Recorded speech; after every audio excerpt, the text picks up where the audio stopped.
안녕하세요. 이화여자대학교 인권센터장을 맡고 있는 박규천입니다. 직장 내 성희롱 예방과 대응에 대해서 말씀드리도록 하겠습니다. 먼저 직장 내 성희롱이란 무엇이고 어떻게 판단해야 하는가 살펴보도록 하겠습니다. 남녀고용평등과 일가정 양립 지원에 관한 법률 제2조 제2호는 직장 내 성희롱의 개념에 대해서 규정하고 있습니다. 사업주, 상급자 또는 근로자가 직장 내의 지위를 이용하거나 업무와 관련하여 다른 근로자에게 성적 언동 등으로 성적 굴욕감 또는 혐오감을 느끼게 하거나 성적 언동 또는 그 밖의 요구 등에 따르지 아니하였다는 이유로 근로조건 및 고용에서 불이익을 주는 것을 말합니다. 또한 남녀고용평등과 일가정 양립 지원에 관한 법률에서는 사업주, 상급자 또는 근로자는 직장 내 성희롱을 하여서는 아니 된다라고 규정하여 직장 내 성희롱을 금지하고 있습니다.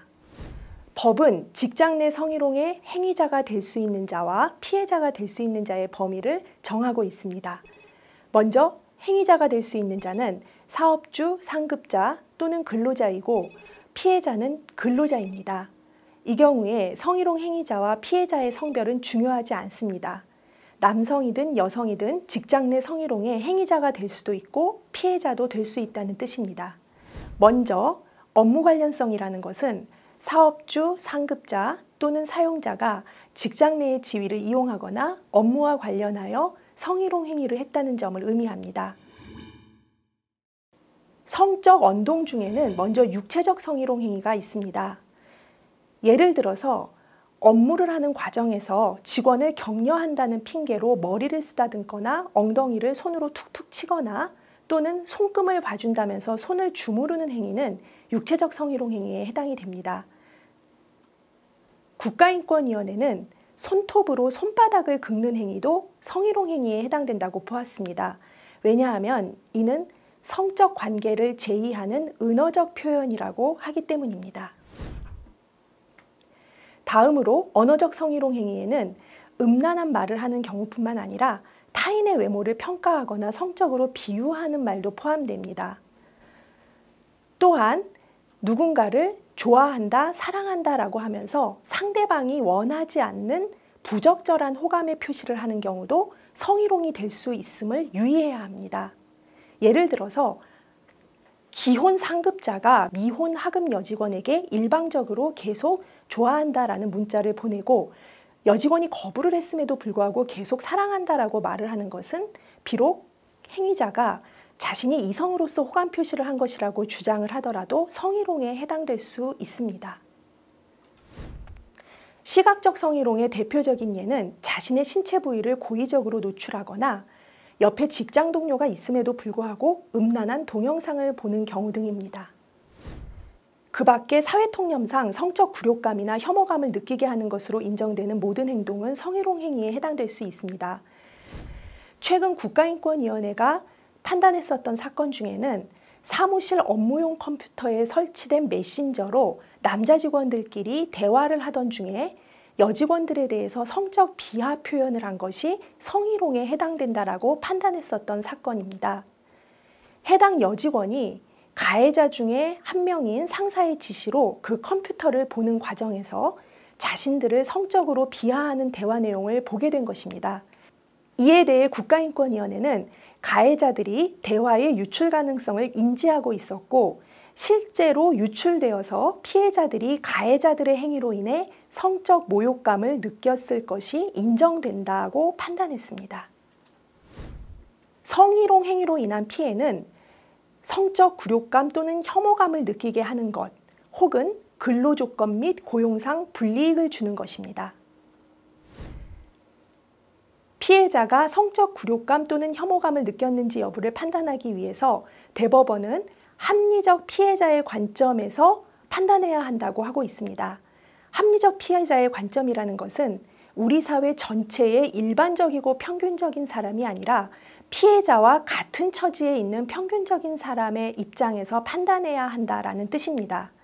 그리고 피해자가 성적 굴욕감 또는 혐오감을 느꼈는지 여부를 판단할 때 행위자가 성적 의도를 가지고 있었는지 여부는 성희롱 성립 여부와 무관합니다. 또한 대법원은 법원이 성희롱 관련 사건을 심리할 때 성인지 감수성을 잃지 않아야 하고 피해자가 성희롱 사실을 알리고 문제 삼는 과정에서 2차 피해를 입을 수 있다는 점을 유념해야 한다라고 하면서 피해자가 처하고 있는 특별한 사정을 충분히 고려해야 한다라고 판시한 바 있습니다.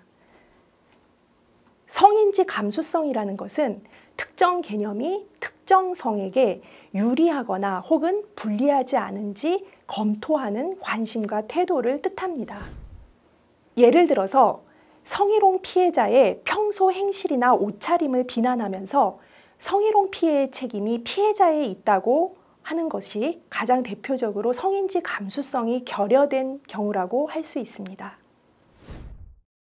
다음으로는 직장 내 성희롱 예방과 대응 관련된 사업주의 의무에 대해서 살펴보도록 하겠습니다. 남녀고용평등과 일가정 양립 지원에 관한 법률은 직장 내 성희롱과 관련된 사업주의 다양한 의무에 대해서 규정하고 의무 위반 시의 벌칙에 대해서도 규정하고 있습니다. 사업주는 성희롱으로부터 근로자를 보호하고 성희롱을 예방해야 할 책임을 지는 주체라는 점에서 보다 엄격한 규율을 하고 있습니다. 다음으로는 성희롱 예방 의무입니다.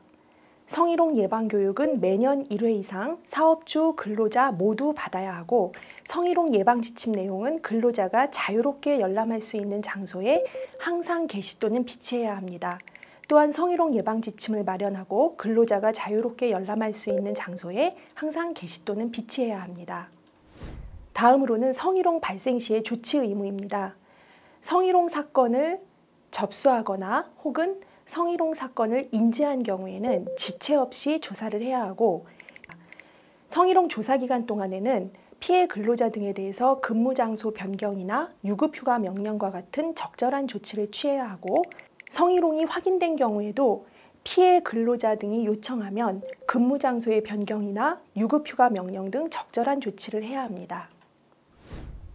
성희롱이 확인된 경우에는 지체 없이 성희롱 행위자에 대해서 징계나 필요한 조치를 해야 합니다. 이 경우 징계 등의 조치를 하기 전에는 그 조치에 대해서 피해자가 어떤 의견을 가지고 있는지 들어야 합니다. 또한 성희롱 사건을 조사하는 사람, 보고받은 사람, 조사 과정에 참여한 사람들은 성희롱 피해자의 의사에 반해서 비밀을 누설해서는 안 됩니다. 왜냐하면 비밀을 누설함으로써 성희롱 피해자에게 또 다른 2차 피해가 발생될 수 있기 때문입니다. 특히 법에서는 성희롱 신고자와 피해자 등에 대한 불리한 처우를 금지하고 있고 그 금지되는 불리한 처우의 내용을 상세하게 규정하고 있습니다. 첫째, 파면, 해임, 해고, 그 밖에 신분 상실에 해당하는 불이익 조치.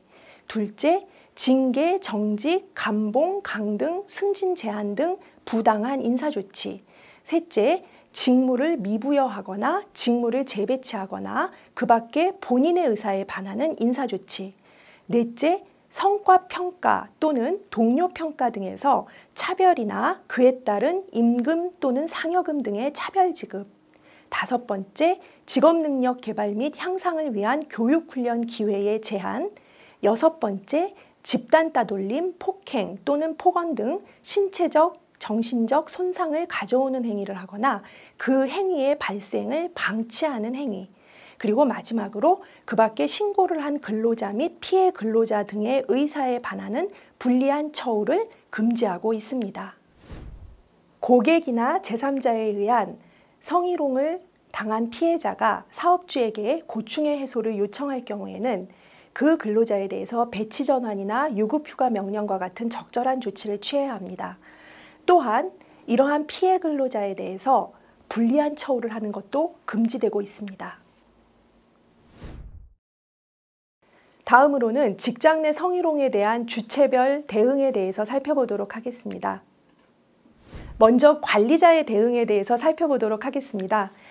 관리자는 사업주의 대리인이자 성희롱 문제의 해결자의 지위에 있습니다. 즉, 성희롱 예방 및 피해자 보호 의무가 있다는 점을 유의해야 합니다. 따라서 관리자 스스로 성희롱을 하는 행위를 해서는 안 되고요. 성희롱을 방치하거나 은폐해서도 안 됩니다.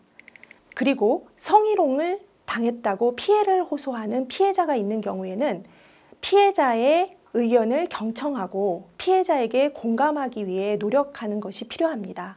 또한 성희롱 사건을 공정하고 신속하게 처리하면서 2차 피해가 발생되지 않도록 각별히 유의해야 합니다. 다음으로는 피해자 또는 피해 주장자의 대응에 대해서 살펴보겠습니다. 먼저 중요한 것은 성희롱은 행위자의 잘못이지 피해자의 탓이 아니라는 인식을 가지는 것이고, 성희롱은 개인의 문제가 아니라 인권 침해의 법적 문제이자 조직의 문제라는 인식을 가지는 것입니다.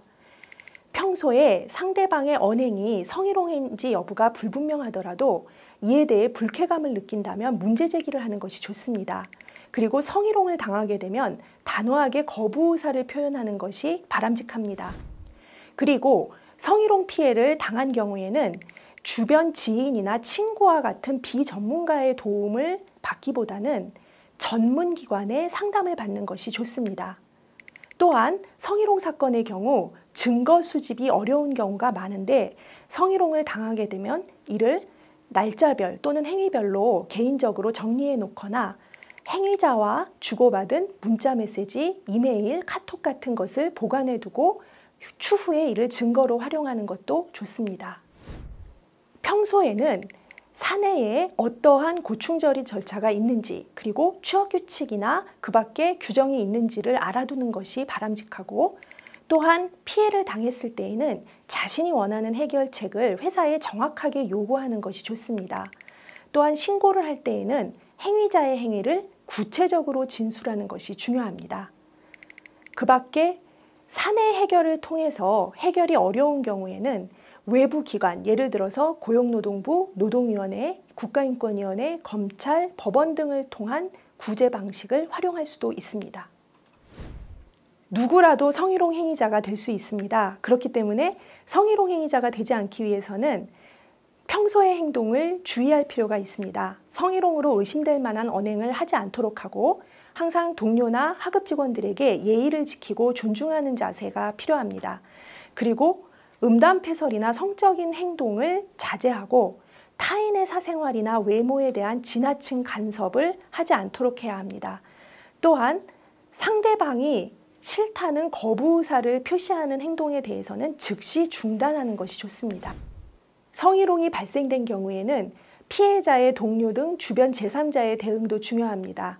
특히 피해자나 피해 주장자에 대해서 근거 없는 소문을 퍼뜨리거나 하는 2차 가해를 하지 않도록 유의해야 합니다. 또한 성희롱 피해자나 피해 주장자를 지지하면서 함께 문제 해결을 하기 위해 협조하는 자세가 중요합니다. 그리고 평소에는 회사 내에서 성희롱이 받아들여질 수 없도록 문화를 조성하는 노력도 필요합니다. 참고로 대법원은 사업주가 주변 동료 근로자가 피해 근로자를 도와준 것을 이유로 불리한 조치를 해서는 안 된다고 판시하고 있습니다. 비록 법에서 직접적으로 피해 근로자에게 도움을 준 동료 근로자에게 불리한 조치를 금지하는 규정을 두고 있지는 않지만, 피해 근로자를 가까이에서 도와준 동료 근로자에게 불리한 조치를 한다면 이것은 피해 근로자에게 정신적 고통을 입힌 것으로서 민법상의 불법행위 책임을 물을 수 있다고 판단하고 있습니다. 이는 성희롱 사건에 있어서 피해 근로자의 동료 근로자들이 피해 근로자를 도와주는 역할이 중요하다라는 점을 확인하는 것이라고 볼 수 있습니다. 직장 내에서 성희롱이 발생했을 때 그 해결과 그리고 예방 절차에 대해서 알아보도록 하겠습니다. 직장 내 성희롱이 발생한 경우에 외부 기관을 통한 해결을 도모하기에 앞서 사내에서 구성원 간의 원만한 해결을 하는 것이 바람직합니다. 사내에서 해결을 하는 경우에는 피해자의 관점을 중시하는 피해자 중심의 원칙, 직장 내 성희롱 예방을 위한 규범의 확립, 피해자 및 관련자의 인권 보호, 그리고 철저한 사후 관리와 예방이 이루어져야 합니다. 성희롱 고충 상담의 기본 원칙은 피해자와 같은 성의 상담자가 별도의 공간에서 상담이 이루어지도록 해야 하는 것이고, 상담원은 피해자의 비밀을 보장하면서 신속하고 공정한 절차가 진행되도록 해야 한다는 것입니다. 사내 해결 절차는 첫째, 접수와 상담을 통한 사건 개요 및 피해자의 요구 파악. 둘째, 성희롱 담당 기구를 구성하여 사실관계의 조사와 의결, 그리고 피해자가 요청할 경우에는 근무장소 변경 등의 피해자 보호 조치가 이루어져야 합니다. 셋째, 행위자와 피해자에 대해서는 행위자에 대한 징계 및 인사조치가 이루어져야 하고 피해자의 요구가 있는 경우에는 근무장소 변경 등 적절한 보호 조치가 이루어져야 합니다. 마지막으로 전 직원에 대해서 성희롱 의식 및 실태 조사를 하고 성희롱 예방 교육을 실시하는 등의 재발 방지 대책과 후속 조치 등이 이루어질 필요가 있습니다. 직장 내 성희롱, 발생된 후에 제대로 해결하는 것도 중요하지만 평소에 성희롱이 발생되지 않도록 예방하는 것은 더욱 중요합니다. 성희롱을 예방하기 위해서는 구성원 간의 서로의 인격을 존중하고 인사관리에서 성평등을 확립해야 합니다. 그리고 음주 위주의 회식 문화나 접대 문화를 지양하는 것이 좋습니다. 또한 성희롱 관련 사내 규칙을 명확하게 수립하고 성희롱 예방 교육을 철저하게 실시해서 조직 내에서 성희롱이 허용되지 않는다는 것을 구성원들에게 인식하게 해야 합니다. 만일에 성희롱이 발생된다면 신속하고 공정한 사건 해결을 통해서 가해자에게는 성희롱이 용납되지 않음을 분명하게 주지시키고 분쟁이 악화되는 것을 방지해서 구성원들에게 신뢰를 주는 것이 중요합니다. 직장 내의 모든 구성원이 안전하고 행복하게 일할 수 있는 직장 문화, 모두의 노력으로 만들어갈 수 있습니다.